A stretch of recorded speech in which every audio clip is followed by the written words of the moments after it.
Hi everybody, this is Dino Chris from Prehistoric Facts.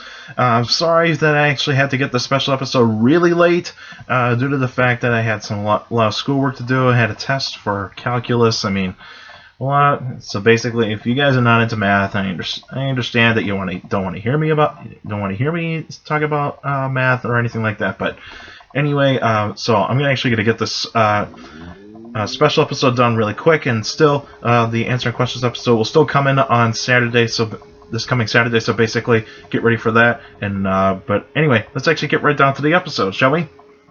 And so this special episode, we're going to talk about a pterosaur called Rhamphorhynchus. Now, Rhamphorhynchus in Greek or Latin means beak snout. Basically, fossils have been found in Western Europe, late Jurassic, 165 to 150 million years ago. Wingspan of 3 feet and basically probably weighed around maybe, say, 10 pounds.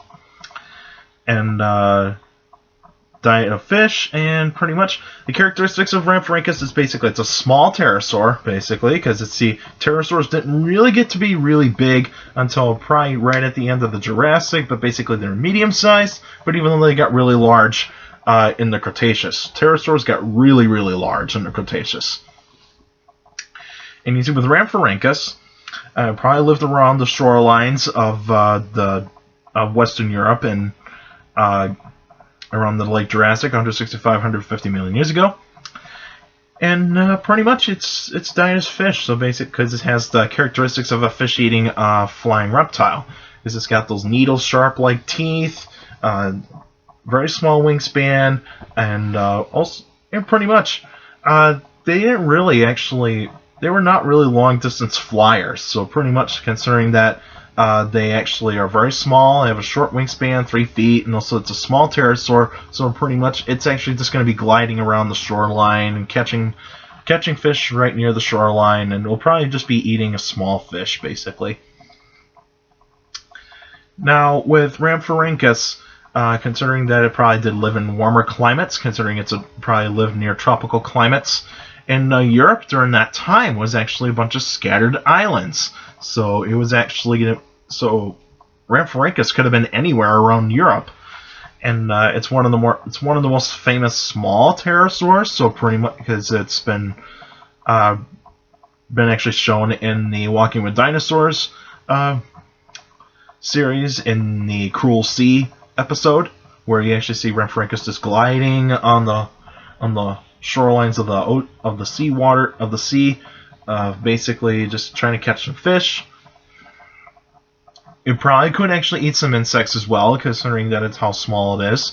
Probably actually ate some like beetles, some flies, all sorts of that stuff. But of course, with most pterosaurs, considering they're gliders, they're not really going to be doing a lot of powered flight. They don't flap their wings like crazy. They actually, like hummingbirds or some birds do today, it's basically they just flap, and glide. That's basically what they do.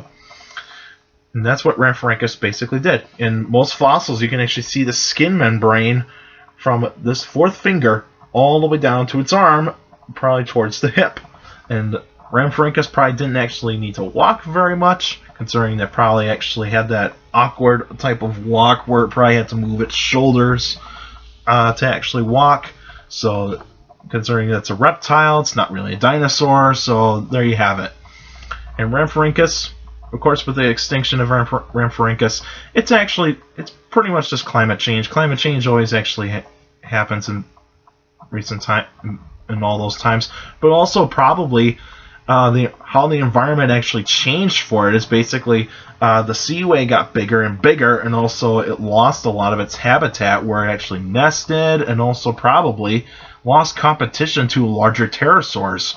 So pretty much larger pterosaurs were actually coming in, and actually were probably taking away some of the food sources for Rhamphorhynchus. So pretty much larger pterosaurs could actually be a catalyst to actually the end of Rhamphorhynchus. Considering that Rhamphorhynchus couldn't get any bigger, so it actually couldn't evolve very fast, so it actually just had to. So pretty much it just went extinct due to the reasons why that pterosaurs were starting to get larger, and also kind of taking away its food sources, and also fish were kind of getting bigger, so it was actually a problem for Rhamphorhynchus. Alright, that's it for now. No, this coming Saturday will actually be a new Answering Questions episode, so if you got a question about dinosaurs or any other prehistoric life, feel free to email me at dinochrist71@gmail.com, or otherwise go on my Facebook page, Prehistoric Facts with Dino Chris. Like the page, you can actually post your questions in the comments section on any Facebook post, but remember, keep your questions short and to the point. And also, you can follow me on Twitter at CSGRALL. That's my Twitter page. I post pretty cool stuff on there. And also, take care of the people around you. And also, for younger people out there, make sure to listen to your parents, your teachers, and your guardians. Those are the best motivation you can have for good education. It's very important to have a good education, because with a good education, you get a good job in the future. And just so you know, again, I am very sorry that I actually had to do this very late. The schoolwork and all that sorts of stuff just kind of got caught up on. But guess what?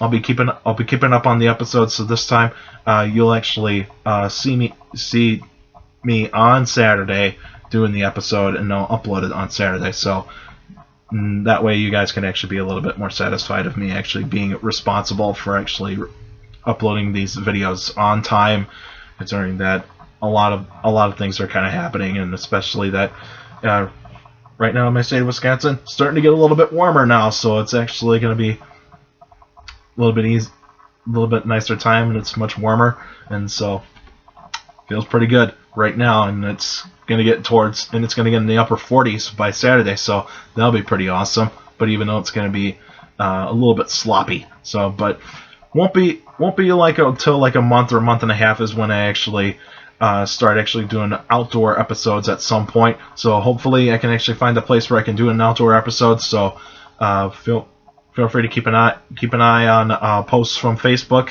and about certain outdoor episodes that I can do, either answering question episodes or otherwise special episodes. But basically, I'd rather do the special episodes inside, rather do the answering questions episodes a little bit more outside. So hopefully that'll actually help out. All right, that's it for now, and I'll see you guys this Saturday.